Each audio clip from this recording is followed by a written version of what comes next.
what's your secret? You got the kind of vibe that leaves me speechless. It could be model multitasking genius. Yeah, you got it all. All right, welcome back to Breakthrough Conversations with Rhoda and Company.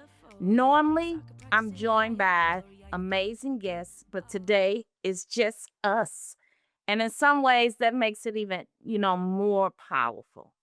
So I want to talk with you about listening to the nudge, the push, the sometimes we need that it leads us straight into our purpose. When life pushes us out of comfort and into calling, I like to refer to it as being pushed to your purpose.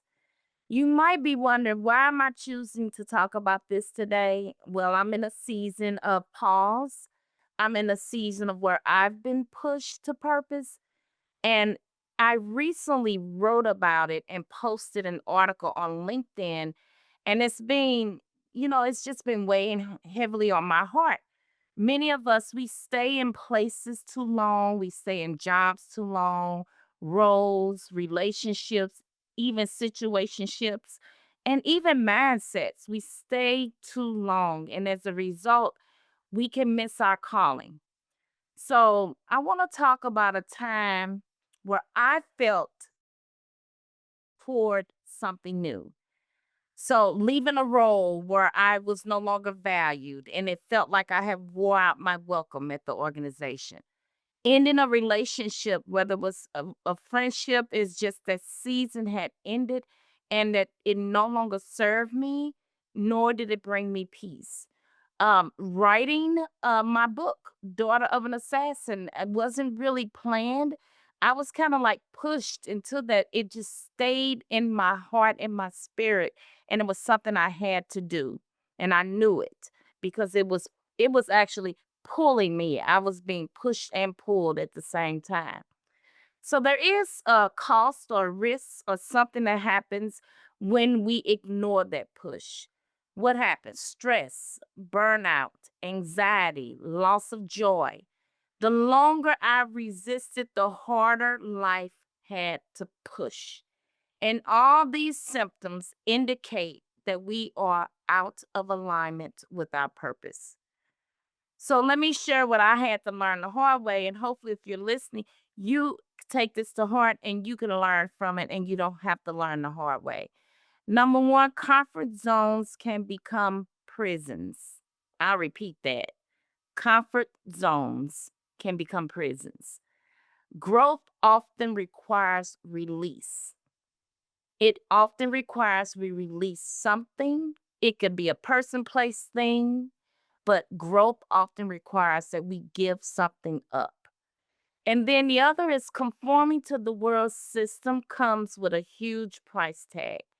We can easily fall into this what I call this trap of believing our value is tied only to meeting the expectations. Our value is tied to only meeting the traditions, the societal norms, and the definitions of success that society or corporate culture has created. For example, I had connected my job and my job title to my value. That's a falsehood. That isn't true. When we surrender our choice to those systems, we risk silencing the voice of purpose within us. And then the final thing I'll say about a lesson, a hard lesson I learned, is beyond the four walls of work. We have to work, some of us, to make a living.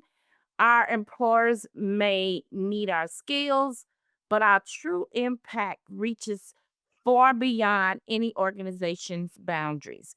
There are people outside of those four walls in our communities, our families, in our networks, in our circles, people you haven't even met yet who need the unique purpose only you can fulfill.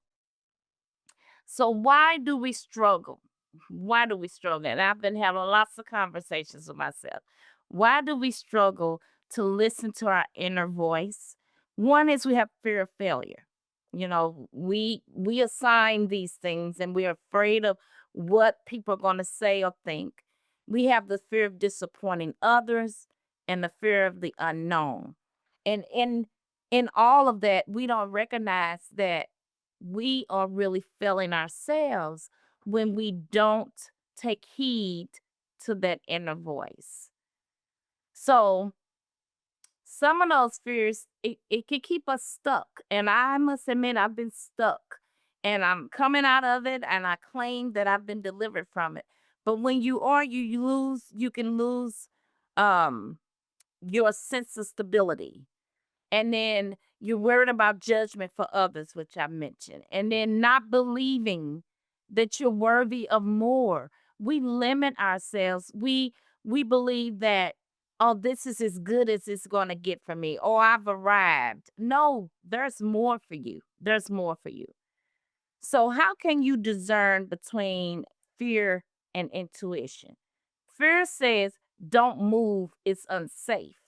But intuition says, this is scary, but guess what? I'm going to do it anyway. We all do many things afraid. So why not be intentional about pursuing your life's purpose? There are some signs that it may be time to step into something new. And those signs look like this. You could dread going to work every day. To me, that's a huge red flag that you are out of alignment. Another one could be you've outgrown the role, but you stay out of habit or you stay out of obligation or you stay out of comfort. And you're then working beneath your ability and you're not being stretched. And therefore, you're cheating yourself out of growth. Another one could be you feel drained instead of energized. All of these are signs that you need to step into something new. So let's talk about some small steps or actions that you can take if you feel the push, but you're afraid. Number one, it's going to sound like, okay, Rhoda, that's not going to help me. But journaling, your inner voice each day, what are you hearing on the inside? Pay attention to that and journal. Then talk it out with a trusted mentor. We all need them. And be open to listening to the possibilities because they will come through your inner voice and others. And then the other thing is this is something I recently learned. Take one baby step toward that dream. You don't have to have the whole thing figured out. And that I'm guilty of that, thinking that I have to have it all figured out. What's one small step you can take? I've always wanted to host this leadership learning lab. So I finally took one step, and that was to put it out there on social media, out into the universe, send out a blast email, and let people know that I'm offering this leadership legacy lab and I will build it as they come versus building it, getting a website set up, investing all this time and money, and people aren't even interested in it. But once you put little baby step forward, there's a saying that say the small victories add up. I believe the small steps add up as well. And you can still trust your purpose without knowing what's 3, 4, 5 steps ahead, without having that clarity. And here's how. You could start where you are and with what you have. And then when you do that, your purpose will reveal itself in action. It doesn't reveal itself in waiting. Life is steady passing us by and we're waiting. You have to put, I used to say, you have to put legs on your faith. So as I near the close for today's episode, I ask you, my listeners, where are you resisting the push? What's one step you can take this week toward alignment? I wrote this article. I want to read it to you called Push to Purpose, and I posted it on LinkedIn. It reads, sometimes life whispers, sometimes it nudges, sometimes it pushes, but all of it is guiding you closer to your purpose. We've all felt it before.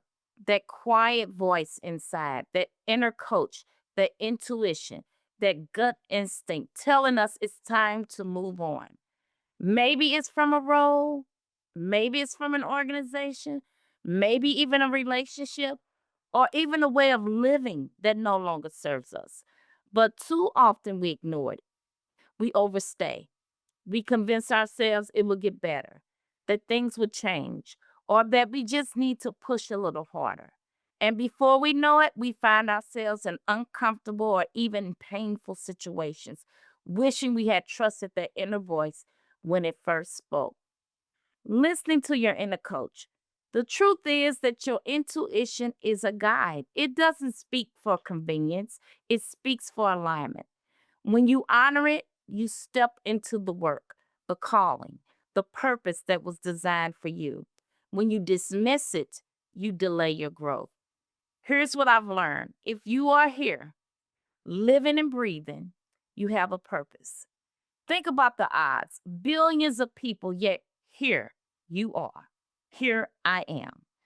That alone means you're meant to do something meaningful. And I want to talk about, don't carry other people's problems. Sometimes we let the inadequacies or insecurities of others become our burden or our reality. But let's be clear, that's a them problem and not a you problem. Their limitations do not define your capacity.